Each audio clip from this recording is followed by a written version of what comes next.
Jack Robertson walked into the room. He was in Michelle Linhart's group, cross group one, DEA, and they did the major Mexican drug trafficking organizations. And Jack had the Tijuana cartel, the Arellano-Felix brothers. I had never heard of them, never heard of them. So in 1993, he comes across the hallway, because literally right across the hallway into our Team 5, we were a gang group. And he goes, I hear you know a lot about the Logan Heights gang. I go, yeah, that's my area code.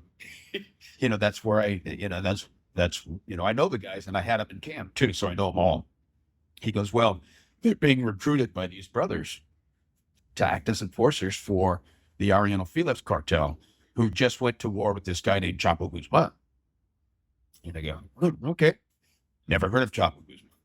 This is early 1993.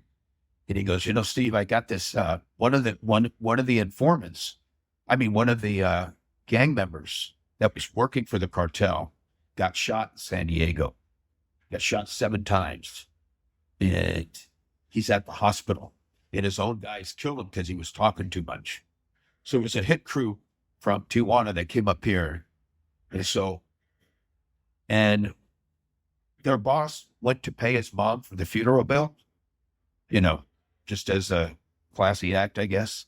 And she told him, God bless, he survived. He's still alive. He's at the hospital. My informant told me this. And this informant's in jail in MCC right now. This is back in 92, 93. And my informant told me this, and they're going to the hospital to finish him off. And we got beaten there. It was like, cool, It was like, this is cool. I like this guy, So we go to the hospital. At the time, my buddy at the gang unit, San Diego PD, was babysitting him at the hospital. He had told me that he had got hit in a drive-by. And I go, I know exactly where he is, Jack. Let's go. So we meet up with James Francis Hergenrother, Hergie, his gang detective, and he's babysitting Cracks. This guy's name is Jose Luis Cruz, Cracks from Logan Heights Red Steps. I knew them all. And so I walk in with Jack. Cracks sees me and he smiles as well. He smiles because he's missing his right eye. And they just took the trach out, and he's, got bags all over him. And Jack walks up to him and he goes, so what happened? And Cracks goes, oh, got hit by a drive-by shooting. And Jack goes, no, you didn't, dude. You work for the Arellano-Felix organization. You're a hitman for them. And you talk too much, so they came to get you, didn't they? And he starts spitting up his medicine, and shaking. And he goes, well, if you know that I can't talk to you, And so we go back. He will talk to Jack. We go back. Fergie goes to take a piss later that night. Cracks unplugs himself and leaves the hospital, And so that was one of my first encounters with Jack. And the second one was, and then at that time he goes, the second time was they were going to do a hit on this guy named Gordo in San Diego. Jack comes in the room and goes, Steve, my informant just told me that Gordo's going to be killed by the Arellanos. And because, he did something to piss him off. So I go, well, his name's David Maldonado. Let's go. So we go to his mom's house. We try to prevent this from happening. At the time, Jack had given me an informant that was a gang member, but the informant was terrible because he used PCP all the time.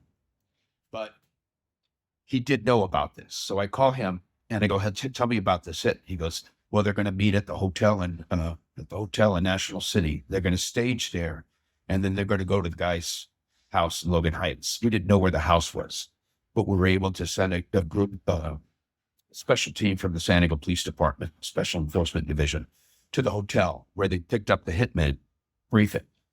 And they followed him. They get on the freeway. They try to light him up, and they get off. In Logan Heights, the hit team, they go the wrong way down a one-way street. They crash into a tree, and all 4 guys fail. And so we get 2 of the guys.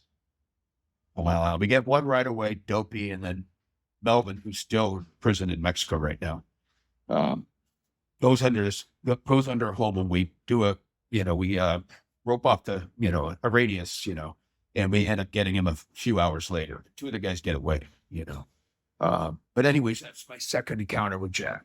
It's good shit, And everybody loves it when I get on the radio, now because I have the radio to the PD, and everybody loves me because they, I get into trouble, And so, and Jack goes, Steve, good job. We worked well together. Jack and I became really good friends.